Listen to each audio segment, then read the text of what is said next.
October 24th, 1944, dawn over Leyte Gulf, Philippines. Commander David McCampbell peered through the frost-covered canopy of his F-6F Hellcat as radar operators aboard the USS Essex delivered impossible numbers over crackling radio static. 60-plus enemy aircraft inbound, bearing 270, altitude 15,000. Every pilot in the Pacific knew the mathematics of aerial combat.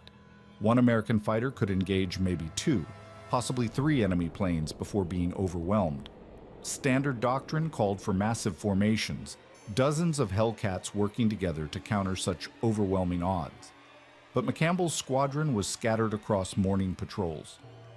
Only two Hellcats were positioned to intercept. Two American fighters against 60 Japanese aircraft seemed like certain suicide. The radio crackled again. All available aircraft, immediate scramble.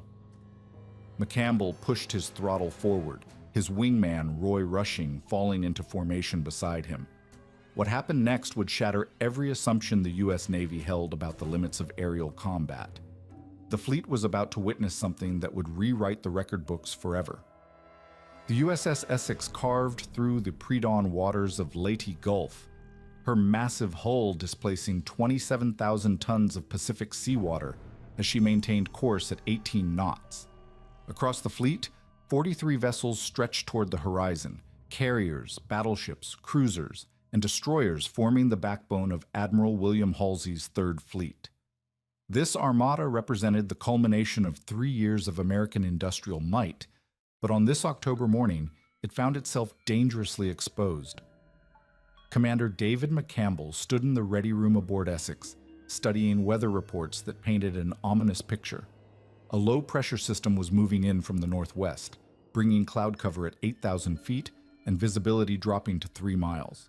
Combat air patrols were already airborne, but scattered across a defensive perimeter spanning 200 square miles. The morning briefing had been routine: maintain defensive stations, protect the fleet, expect light enemy activity. No one anticipated what Japanese Admiral Takeo Kurita was orchestrating 400 miles to the west. At 0730 hours, the first radar contact appeared on Essex's Combat Information Center screens. Lieutenant Commander Robert Winston, the ship's air operations officer, watched the blips multiply across his scope. Contact bearing 270, distance 180 miles, multiple aircraft. The radar operator's voice carried the practiced calm of a man who had seen this scenario dozens of times before, but never at this scale. Within minutes, the contact had resolved into something unprecedented, a formation estimated at 60-plus aircraft, flying in tight formation at 15,000 feet, heading directly for the American fleet. McCampbell received the alert in his stateroom, where he had been reviewing maintenance reports for Air Group 15.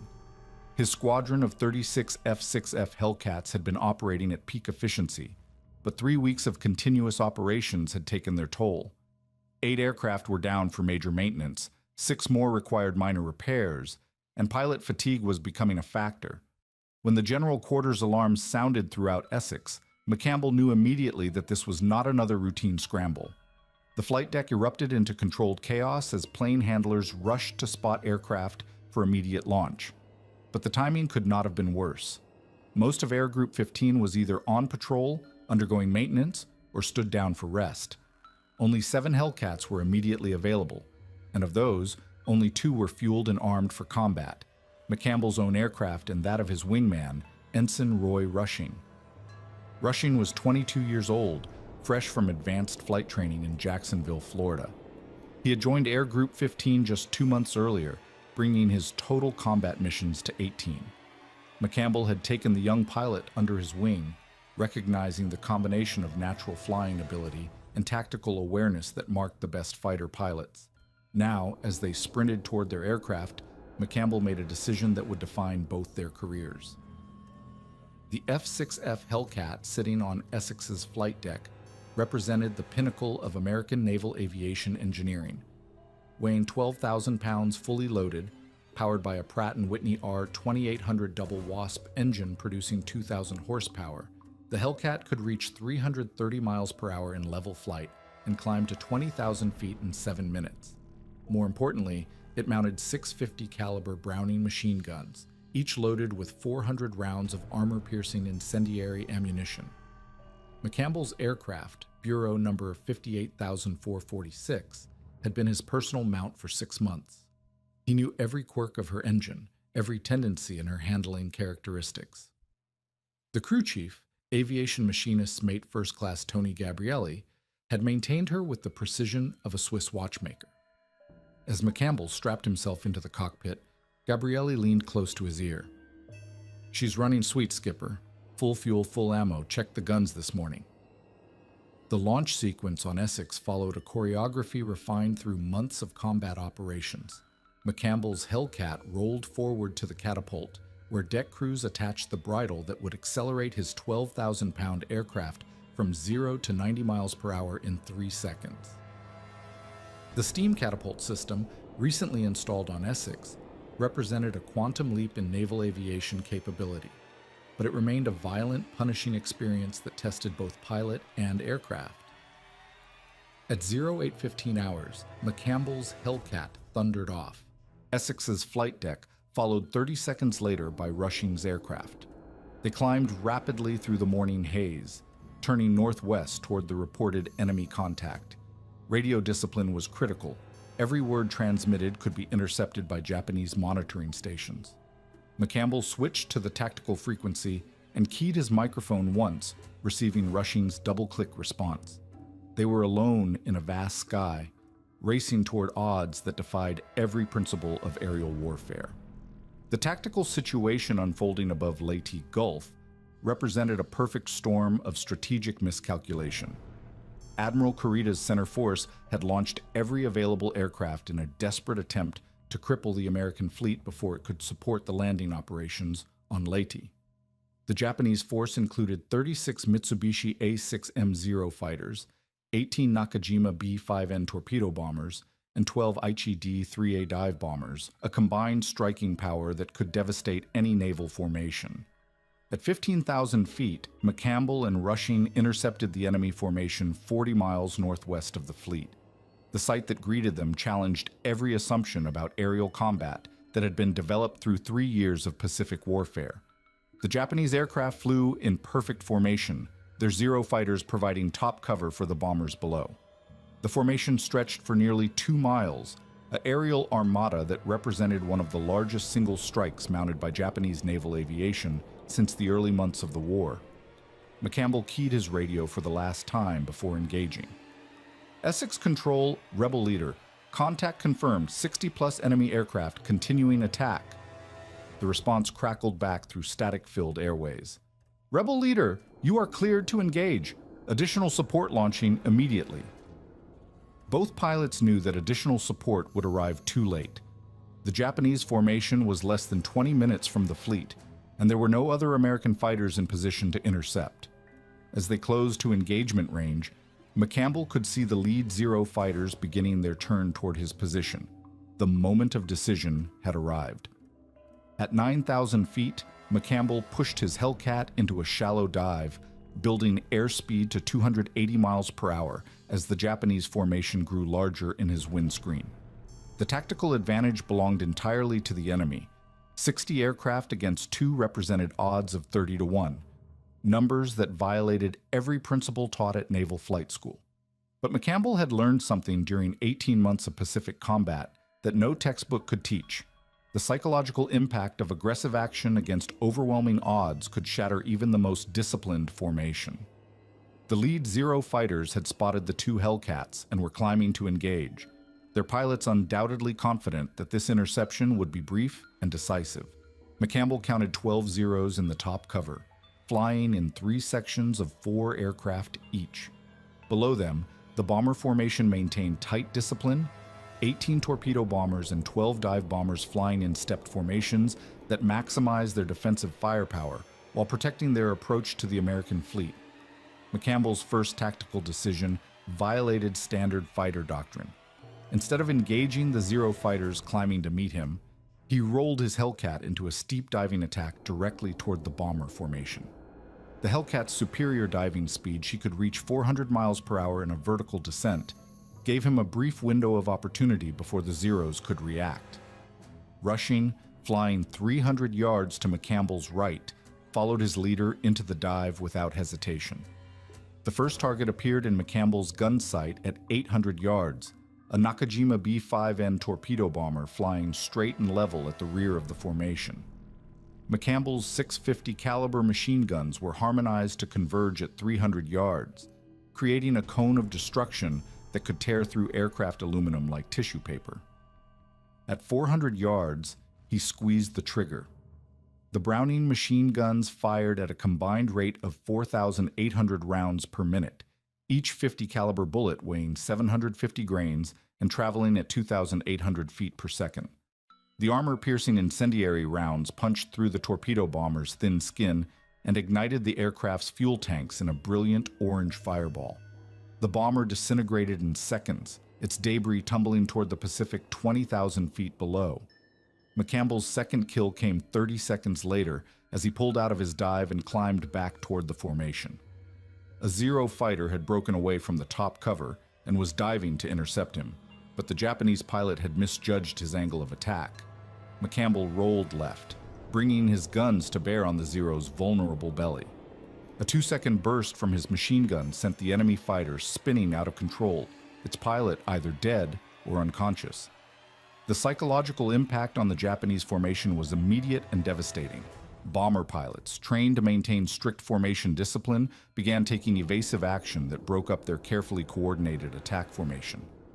Zero fighters abandoned their protective positions to engage the two American fighters, leaving the bombers vulnerable to additional attacks. What had been a precisely orchestrated strike force was rapidly becoming a confused melee.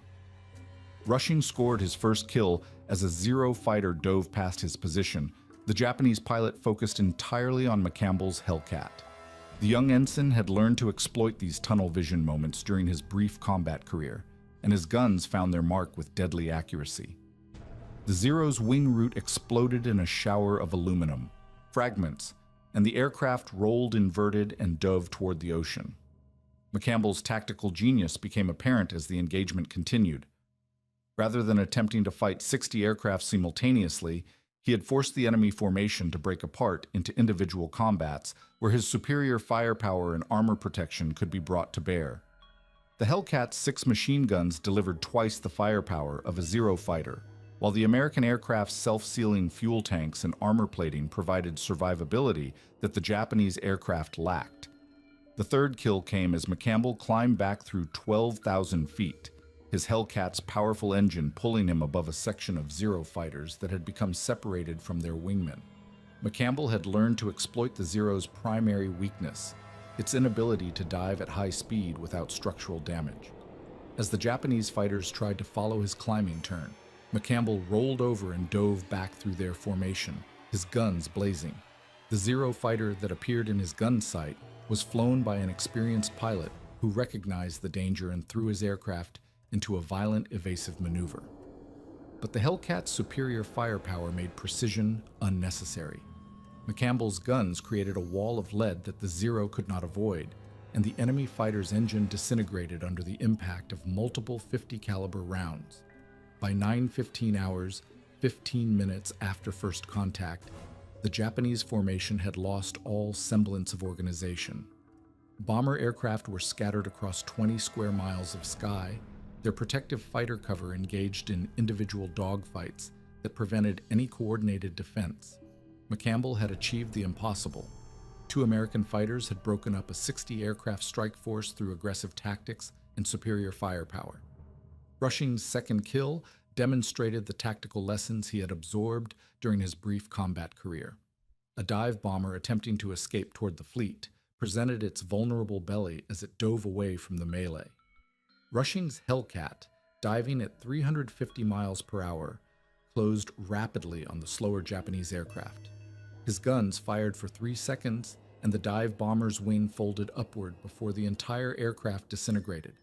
McCampbell's fuel gauges showed that he had consumed nearly 40% of his fuel supply, but the tactical situation demanded continued engagement. The scattered Japanese aircraft were still capable of reaching the American fleet, and no other fighters were yet in position to intercept them. His fourth kill came as he engaged a section of 3 Zero fighters that were attempting to reform their defensive formation. The lead Zero pilot was skilled and aggressive, turning inside McCampbell's initial attack and forcing the American pilot into a turning fight that favored the lighter Japanese aircraft. But McCampbell had learned to exploit the Hellcat's superior vertical performance, climbing away from the turning fight and then diving back with accumulated energy. His guns found the Zero during a moment when the Japanese pilot was focused on his wingman, and the enemy fighter exploded in a cascade of burning fuel. The engagement had lasted 27 minutes, and McCampbell's ammunition counters showed that he had expended nearly half his total supply of machine gun rounds. But the tactical picture had been transformed. What had begun as a coordinated strike by 60 aircraft had become a scattered collection of individual aircraft, many of them already turning back toward their home bases. The immediate threat to the American fleet had been neutralized by 2 pilots flying against impossible odds. As McCampbell and Rushing climbed back to altitude, preparing for the next phase of the engagement, neither pilot could have anticipated that their most challenging moments still lay ahead. At 17,000 feet, McCampbell's fuel gauge read 58% remaining, a critical threshold that should have signaled immediate return to base. Standard Navy doctrine called for fighters to maintain a 30% fuel reserve for carrier approach and landing, meaning he had already consumed his safety margin. But 23 enemy aircraft remained airborne, scattered across the sky in small groups that still posed a lethal threat to the fleet below. McCampbell made the decision that would define his legend. He would continue fighting until his guns were empty or his engine quit. The reformed Japanese attack had reorganized into 3 separate strike groups, each led by experienced pilots who recognized that their original formation tactics had failed catastrophically. The northernmost group consisted of 8 Zero fighters providing cover for 4 torpedo bombers, while the central group had consolidated 6 dive bombers with 5 Zero escorts. The southern group, most dangerous to the fleet, included 7 bombers of mixed types with only 3 fighter escorts, evidence that McCampbell's initial attack had been devastatingly effective. Rushing's Hellcat showed battle damage from a Zero's 20mm cannon shell that had punched through his port wing route without hitting vital systems. His radio crackled with static, making communication difficult, but his aircraft remained fully functional. The young ensign had learned to read McCampbell's tactical intentions through aircraft movement alone, and when his leader banked toward the southern attack group, Rushing followed without hesitation. McCampbell's 5th kill came during a head-on attack against a section of dive bombers attempting to reach bombing altitude above the fleet. The Hellcat's armored windscreen and engine block made frontal attacks survivable, while the thin-skinned Japanese aircraft offered no protection for their crews. McCampbell opened fire at 600 yards, his tracers walking directly into the lead bomber's engine. Cowling, the Aichi D-3A exploded in a shower of burning aluminum, its bomb load detonating and creating a fireball visible from the fleet 20 miles below. The tactical situation had evolved into something unprecedented in Pacific aerial warfare. 2 American fighters were systematically destroying a strike force 5 times larger through superior firepower, armor protection, and tactical coordination. But the physical demands on both pilots were approaching human limits. McCampbell had been in continuous combat for 38 minutes, pulling sustained G-forces that blurred his vision and created tunnel vision effects that made target acquisition increasingly difficult. The 6th kill demonstrated McCampbell's evolution from skilled pilot to aerial tactician of genius caliber. A Zero fighter dove past his position in pursuit of Rushing, presenting the classic deflection shot that separated expert marksmen from average pilots. McCampbell's guns fired for 1.7 seconds, a burst calculated to intersect the Zero's flight path at the precise moment when evasive action became impossible. The Japanese fighter's cockpit disintegrated under the impact of multiple 50 caliber rounds, killing the pilot instantly. Rushing's fuel situation had become critical as well, his gauge reading 44% with combat operations consuming fuel at nearly double the normal rate. High power settings, constant maneuvering, and the stress of combat flying pushed the Pratt & Whitney engine to its operational limits. But the young pilot had observed McCampbell's tactical methods with the intensity of a student studying under a master, and his third kill proved that the lessons had been absorbed completely. The target was a torpedo bomber attempting to escape toward the fleet at low altitude, hoping to avoid detection until the final attack run. Rushing's diving attack used the Hellcat's superior speed to close rapidly on the slower Japanese aircraft, but the bomber's rear gunner opened fire with a 13mm machine gun that sent tracers past the American fighter's cockpit. Rushing's response was textbook perfect, a sustained burst from all 6 guns that destroyed the bomber's engine and sent the aircraft cartwheeling into the Pacific. McCampbell's 7th kill came at the cost of his tactical reserves. A section of 4 Zero fighters had coordinated their attack perfectly, forcing McCampbell into a defensive spiral that consumed precious altitude and fuel while exposing his aircraft to concentrated enemy fire. But the Hellcat's superior diving speed allowed McCampbell to extend away from 3 of the attackers, isolating the 4th Zero for individual combat. The dogfight that followed lasted 6 minutes and demonstrated why McCampbell had become Air Group 15's leading ace. The Japanese pilot was skilled and aggressive, using his aircraft's superior maneuverability to avoid McCampbell's initial attacks while seeking a firing position on the heavier American fighter. But McCampbell had learned to exploit the Zero's structural limitations, forcing the engagement into high-speed maneuvers that stressed the Japanese aircraft beyond its design limits. The decisive moment came when the Zero pilot attempted a high-G climbing turn that exceeded his aircraft's structural capabilities. McCampbell heard the sharp crack of breaking metal even over his engine noise as the Zero's port wing failed catastrophically. The Japanese fighter tumbled out of control, its pilot either unconscious from G-forces or killed by structural debris. At 10:30 hours, 47 minutes after first contact, McCampbell's ammunition counters showed a critical situation. He had expended 78% of his machine gun ammunition, leaving fewer than 200 rounds per gun, sufficient for perhaps 3 more effective bursts. His fuel gauge read 31%, barely above the minimum required for carrier recovery. Standard doctrine demanded immediate withdrawal, but 13 enemy aircraft remained airborne, their pilots still capable of reaching the American fleet. Rushing's situation was even more desperate. His 8th kill, a dive bomber caught during its attack run on a destroyer, had cost him his remaining ammunition margin. His guns held fewer than 100 rounds each, while his fuel gauge registered 28%. The young pilot's voice crackled over the radio, distorted by static and engine noise. "Skipper, I'm getting low on everything." McCampbell's response demonstrated the leadership qualities that had made him one of the Navy's most respected squadron commanders.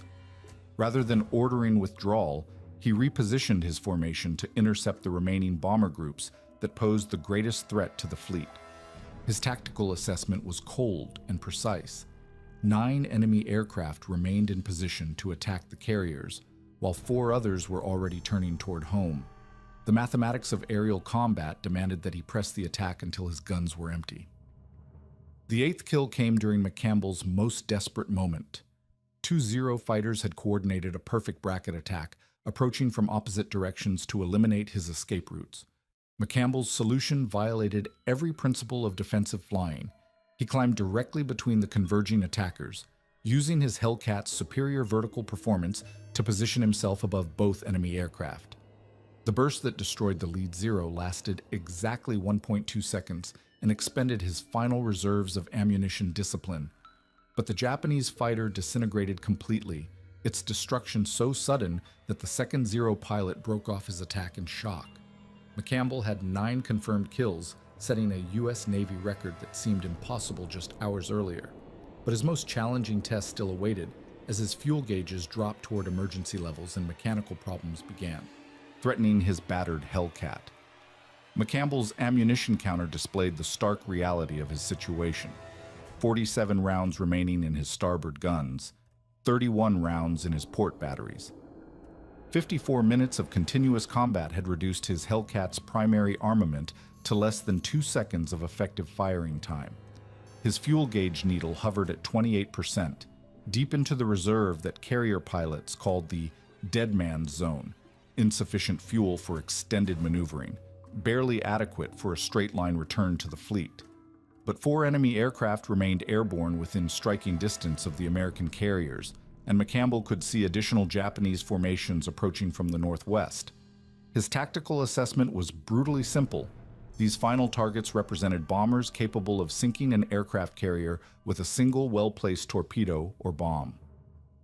The Essex, his home for 8 months of Pacific warfare, carried nearly 3,000 American sailors whose lives depended on stopping this final assault. Rushing's Hellcat trailed white vapor from a damaged fuel line, evidence of battle damage that was growing progressively worse. The young ensign's voice over the radio carried the strain of 57 minutes of aerial combat. "Skipper, my engine's running rough. Oil pressure's dropping." McCampbell could see dark fluid streaming from his wingman's aircraft, not fuel, but the engine oil that kept the massive Pratt & Whitney power plant from seizing into a 2,400-pound block of useless metal. The 9th kill required McCampbell to make a decision that violated every survival instinct developed through 18 months of combat flying. A lone torpedo bomber was approaching the fleet at wave top level, using the classic tactic of staying below radar coverage until the final attack run. The Nakajima B-5N carried a Type 91 torpedo capable of sinking any ship in the American formation, and its pilot was clearly experienced. His approach angle and timing indicated someone who had survived multiple carrier attacks. McCampbell's diving attack brought his Hellcat to 420 miles per hour, faster than he had ever flown the aircraft in combat conditions. The airframe shuddered as it approached its structural limits, while his engine temperature gauges climbed into the red zone from the sustained high-power setting. At 800 feet above the Pacific, McCampbell leveled out behind the torpedo bomber and opened fire with his remaining ammunition. The burst lasted exactly 1.8 seconds and expended every remaining round in his guns. The .50 caliber bullets walked from the bomber's tail section forward through the cockpit, killing the pilot and navigator instantly. The torpedo bomber nosed over and struck the Pacific at 260 miles per hour, its torpedo exploding on impact and sending a geyser of seawater 300 feet into the air. McCampbell's guns were now completely empty, but his tactical assessment showed 3 enemy aircraft still capable of reaching the fleet. His fuel gauge read 24%, below the minimum required for safe carrier recovery under normal conditions. The Essex was 43 miles southeast of his position, requiring a flight time of nearly 12 minutes at cruise power settings. But McCampbell had identified a tactical option that no other pilot would have considered, using his unarmed Hellcat as a psychological weapon. The remaining Japanese aircraft consisted of 2 Zero fighters escorting a single dive bomber, their formation indicating a coordinated attack on one of the American carriers. McCampbell positioned his Hellcat above and behind the enemy formation, then pushed his throttle to full military power for a high-speed diving attack that would simulate a gun run without the ability to fire. The psychological impact on the Japanese pilots was immediate and devastating. The lead Zero fighter, assuming McCampbell was beginning a gun attack, broke formation and dove toward the ocean in a desperate evasive maneuver. The dive bomber pilot, seeing his escort abandon position, jettisoned his bomb load and turned toward home rather than press an unescorted attack against the American fleet. The second Zero pilot, confused by his wingman's retreat, followed the formation leader rather than continuing toward the carriers. Rushing's mechanical problems had reached critical levels. Black smoke now poured from his engine cowling, while his oil pressure gauge showed 0, a condition that would destroy his engine within minutes. The young pilot's voice over the radio was calm, despite his desperate situation. "Skipper, I'm going to have to set her down. Engine's seizing up." McCampbell could see Rushing's propeller windmilling as the pilot shut down his power plant to prevent a catastrophic fire. The decision McCampbell made in the following seconds would be debated by naval aviators for decades afterward. Standard procedure called for him to escort his wingman during a forced water landing, providing radio relay to guide rescue forces to the crash site. But McCampbell had identified 2 additional enemy formations approaching from different vectors, both still capable of reaching the American fleet before additional fighter cover could arrive. McCampbell's response demonstrated the tactical thinking that separated great combat leaders from merely competent pilots. He climbed to 18,000 feet and began transmitting position reports on the emergency frequency, providing detailed intelligence on approaching enemy formations while using his unarmed Hellcat to intimidate Japanese pilots through aggressive maneuvering that simulated attack runs. The tactic proved devastatingly effective.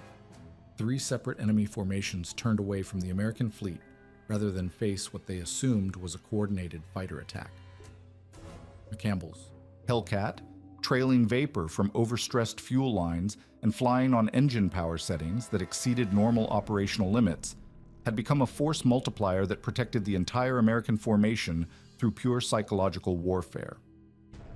By 11:15 hours, 72 minutes after first contact, McCampbell's fuel situation had reached emergency levels. His gauge read 17%, well below the minimum required for carrier approach and landing. His engine was running rough from sustained high-power operation, while hydraulic pressure fluctuations indicated possible system failures that could prevent proper landing gear extension. The flight back to Essex became a test of fuel management and engine operation that pushed McCampbell's technical knowledge to its limits. He leaned his fuel mixture to the edge of engine failure, reduced power to minimum sustainable settings, and climbed to altitude where the thinner air would reduce engine workload. His airspeed dropped to 160 miles per hour, barely above stall speed for the heavy Hellcat, as he stretched every gallon of remaining fuel. Rushing's water landing had been executed flawlessly, his Hellcat touching down on the Pacific swells with textbook precision.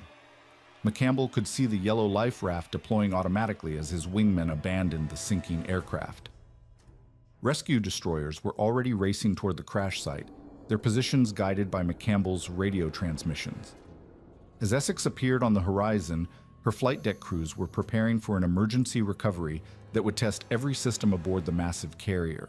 McCampbell's Hellcat was flying on fumes, its engine temperature gauges deep in the red zone, while hydraulic warning lights indicated multiple system failures. The landing approach would require precision that left no margin for error, with failure meaning the loss of both pilot and aircraft in the unforgiving Pacific waters. The USS Essex's flight deck operations reached controlled pandemonium as McCampbell's fuel-starved Hellcat approached for emergency landing. Landing Signal Officer Lieutenant Commander John Thatch positioned himself on the port side of the flight deck, his signal paddles ready to guide the damaged fighter through what would be one of the most critical carrier approaches in Pacific warfare. McCampbell's radio transmission crackled with static and engine interference. Essex Control, rebel leader requesting immediate recovery, fuel state critical, hydraulic problems, engine running rough. McCampbell's approach speed was dangerously low, 138 miles per hour, barely above the Hellcat's stall speed with landing gear and flaps extended. His fuel gauge needle rested against the empty mark, while engine temperature readings exceeded safe operational limits by 40 degrees Fahrenheit. The Pratt & Whitney R2800 engine was consuming its final reserves of oil and coolant, each revolution bringing it closer to catastrophic failure. The carrier's arresting gear crew had rigged all 4 cables for maximum stopping power, anticipating that McCampbell's approach might be too fast or too slow for normal recovery procedures. Chief Aviation Boatswain's mate William O'Brien supervised the deck crew with the precision of a man who had overseen thousands of carrier landings. But this recovery carried stakes beyond a single aircraft. McCampbell's mission report would provide intelligence crucial to defending against follow-up Japanese attacks. As McCampbell's Hellcat crossed Essex's wake at 200 feet altitude, observers on the flight deck could see battle damage that told the story of 79 minutes of aerial combat. His port wing showed punctures from 20mm cannon shells, while the fuselage bore scars from multiple near misses. Most critically, hydraulic fluid streaked the aircraft's belly, evidence of system failures that could prevent proper arresting hook deployment. The final approach required McCampbell to execute a controlled crash rather than a normal landing. His hydraulic problems had affected the landing gear extension mechanism, leaving his port main gear only partially deployed. Lieutenant Commander Thatch's signal paddles guided McCampbell through a series of corrections that compensated for the asymmetrical gear configuration, while deck crews prepared for a possible crash landing that could send a 12,000-pound fighter careening across the flight deck. McCampbell's arresting hook caught the number 3 cable at exactly 11:47 hours, 79 minutes after his initial takeoff. The Hellcat's deceleration from 138 miles per hour to zero in 2.4 seconds subjected both pilot and aircraft to forces that approached human tolerance limits. McCampbell's engine quit completely as the arresting cable brought his fighter to a stop, fuel starvation finally overwhelming the mechanical systems that had kept him airborne for the return flight. Flight deck crews swarmed McCampbell's Hellcat before the arresting cable had fully extended, their speed driven by the possibility of engine fire from overheated metal and residual fuel vapors. Aviation machinist mate Tony Gabrielli reached the cockpit first, helping his pilot disconnect from oxygen and radio systems while assessing the aircraft's condition. The Hellcat had suffered battle damage to 11 separate systems, yet had remained flyable through superior engineering and McCampbell's technical expertise. McCampbell's debriefing began immediately in Essex's Combat Information Center, where intelligence officers documented every detail of the engagement for transmission to Fleet Headquarters. The preliminary numbers seemed impossible. 9 confirmed kills by McCampbell, 6 by Rushing, against an attacking force of 60-plus enemy aircraft. The tactical implications were staggering, too American. Fighters had achieved a kill ratio that exceeded theoretical maximums by factors that challenged established doctrine. The rescue of Ensign Roy Rushing demonstrated the effectiveness of American search and rescue coordination. Destroyer USS Helm reached his position 38 minutes after water landing, guided by McCampbell's radio transmissions and the standard emergency procedures that had saved hundreds of American aviators throughout the Pacific campaign. Rushing was uninjured but exhausted, his survival testimony adding crucial details to the mission reconstruction. Intelligence analysis of McCampbell's gun camera film provided visual confirmation of tactical methods that would revolutionize fighter operations throughout the Pacific Fleet. The film showed McCampbell's systematic destruction of enemy formation integrity through aggressive attacks that exploited Japanese weaknesses in communication and coordination. Each kill demonstrated technical precision combined with tactical innovation that maximized the Hellcat's advantages while minimizing exposure to enemy strengths. Admiral William Halsey's personal message to McCampbell arrived via encrypted transmission within 4 hours of the mission's completion. Your actions today saved the fleet and demonstrated American fighting spirit at its finest. Recommend immediate decoration and promotion. The recommendation would work its way through naval bureaucracy over the following weeks, ultimately resulting in McCampbell receiving the Medal of Honor, America's highest decoration for military valor. The broader tactical impact of McCampbell's mission extended far beyond individual heroism. His demonstration that aggressive fighter tactics could defeat numerically superior forces influenced American aviation doctrine throughout the remaining months of Pacific warfare. Fighter squadrons began training in the tactical methods McCampbell had improvised during combat, creating force multipliers that would prove decisive during the final campaigns against Japan. McCampbell's personal statistics from October 24th became legendary throughout naval aviation.